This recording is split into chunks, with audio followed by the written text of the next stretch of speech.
I think it is very ungreat when he talks about Venezuela.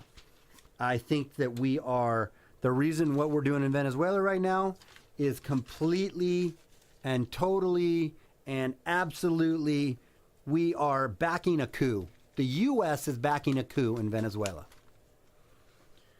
And for him to list out how terrible Maduro is and how terrible, and we're doing this humanitarianly for Venezuela. I mean, if it's all about humanitarian issues, what about Haiti or Yemen? Those are a far more humanitarian issue than Venezuela is. And so Trump saying he wants to go into Venezuela, I am totally against him. I think it's a terrible idea. I think it goes against, here's the thing. We lost our minds over Russia.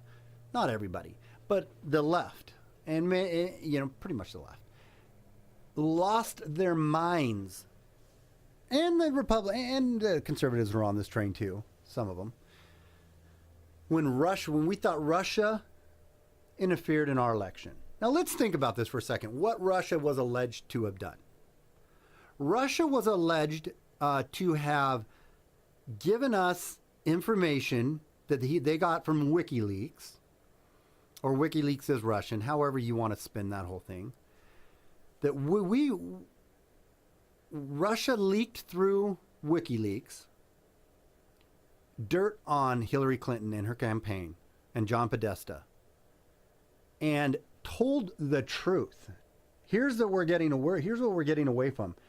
Russia told the truth on Hillary and all the shady crap she was doing.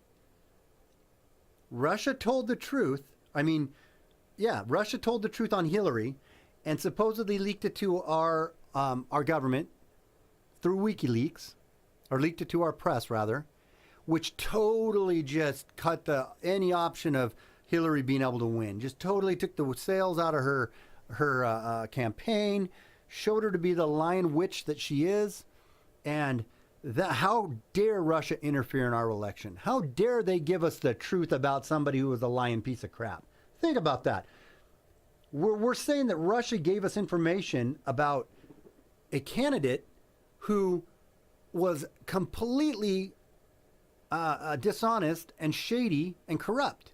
And we're mad at Russia because that's interfering in our election. We were trying really damn hard to keep that from the American people, and you let them all know it, and that made it so she couldn't get elected. And Trump was working with you. We're going to prove Trump was working with you. Now we're almost 2 years into this thing, and there is no proof that Russia and Trump were in collusion. Get the hell over it. There was no collusion there. And then there's also the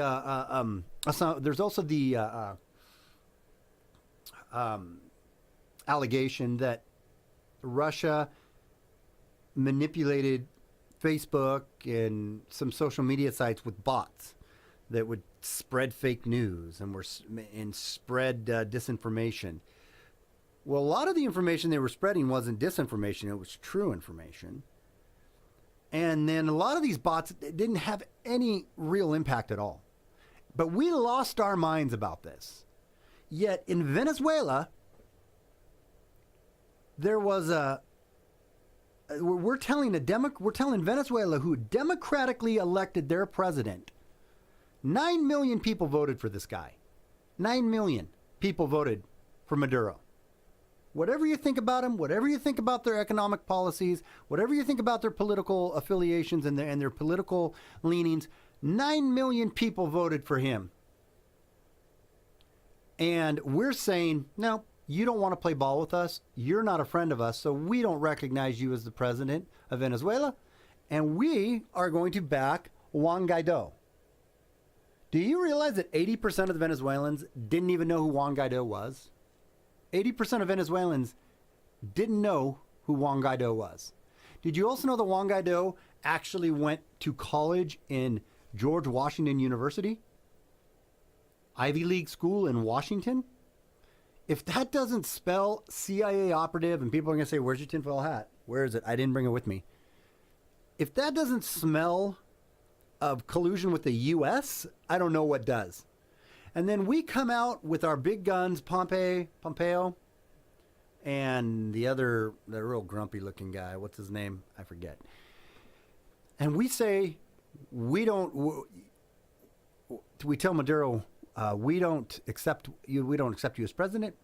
We're going to recognize Juan Guaido as president, and we are backing a coup that is failing, by the way, but we're backing a coup just like it failed in 2002 when we helped. We're backing a coup in Venezuela to overthrow a democratically elected leader and put our leader in. And if you don't think this also ties into the fact that Maduro, about a year ago, said he was getting away from the petrodollar, they're sitting on the world's largest oil reserve.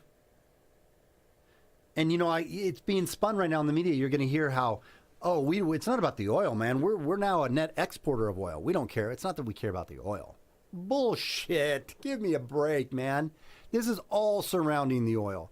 And the fact that Maduro decided he wasn't going to take our crap and be held hostage to us of having to trade his oil reserves through the petrodollar.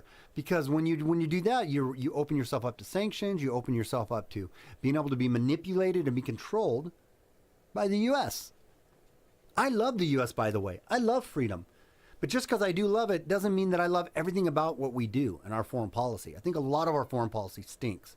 I don't want to see the Constitution get destroyed. I don't want to see the Bill of Rights get destroyed. I want to see those get actually enacted. They've been getting destroyed. I want to see those actually get people to stand behind those. Because see what that would do, it would start to minimize our big federal government if we did that. It would start to put back into the hands of the people. It would start to put back into the arms of the people their lives. So I totally disagree with them on Venezuela. There's some notes I had here. No consecutive order here. Trump is considered, Putin's little puppet. But Putin is against the overthrow in Venezuela.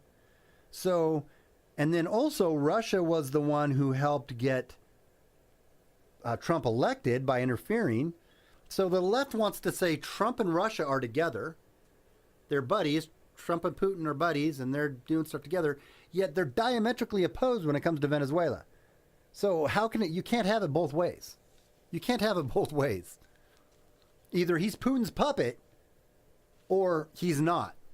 And it's pretty evident he's not. Maduro's bad. He jails everyone. Interesting point on that. Yeah, he does. He jails a lot of people. A lot of the people that he's jailed were people who were plotting a coup against him, and they got found out. So it would be the same thing here in America as if there was political dissenters that were planning on assassinating or overthrowing Donald Trump, and Donald Trump found out about it. He would jail those people, and he would have every right to do it, just like if Obama was president, and he found out there was a political uprising going to happen, and they were going to overthrow him, or they were going to assassinate him, or they were going to come against him. He would arrest those people because they would be breaking the law. So that's the people he jails. And this is not a defense of Maduro. I'm not a defender of his socialist policies. But his socialist policies aren't the only reason why Venezuela is having the economic crunch that they've had and having the unrest that they've had. We've pushed those buttons, and if you think about how vile that is, we have moved pieces of the pie around so that we can actually control the climate, the political climate in Venezuela. We've sanctioned them. We've put pressures on them so that the people would feel the pain, so that the people would be struggling, so that the people would rise up. We've helped to foment that. I touched on the fact he was educated in George Washington University. And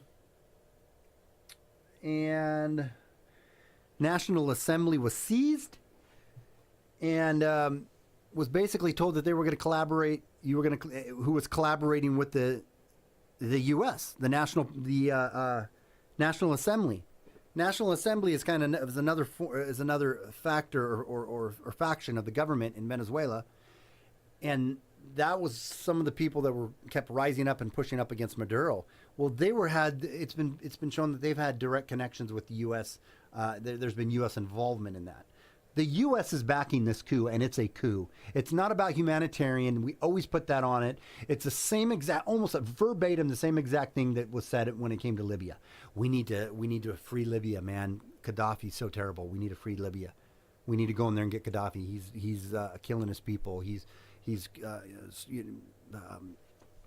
making it terrible for his people. We got to get him out of there. Now it's Maduro. Gaddafi also is going to move away from the petrodollar. I know I've harped on this. If you watch any of my videos, I've said it before. So now Maduro is going to move away from the petrodollar. All of a sudden, we got to go into Venezuela. We got to go into Venezuela. Venezuela is bad. They're working with China. They're working with Russia. One of another point proven that it is about oil is one of Juan Guaido's first points of or first things he's going to do. He said is privatize oil. They nationalize the oil. Don't know if that's a full good move, but they also nationalize the oil. One of the things he's going to do is privatize oil. I'm telling you, the U.S. is using him as a puppet. He's the guy they want in power. He's not the guy that was elected. He's not the guy that the Venezuelans put in power. He's the guy we want in power, so we're going to put him in power. We shit and we piss and we moan about what Russia did to interfere in our election, yet we can literally go in once an election's done and depose the ruling leader. I think it's bullshit. And so some of my thoughts on that.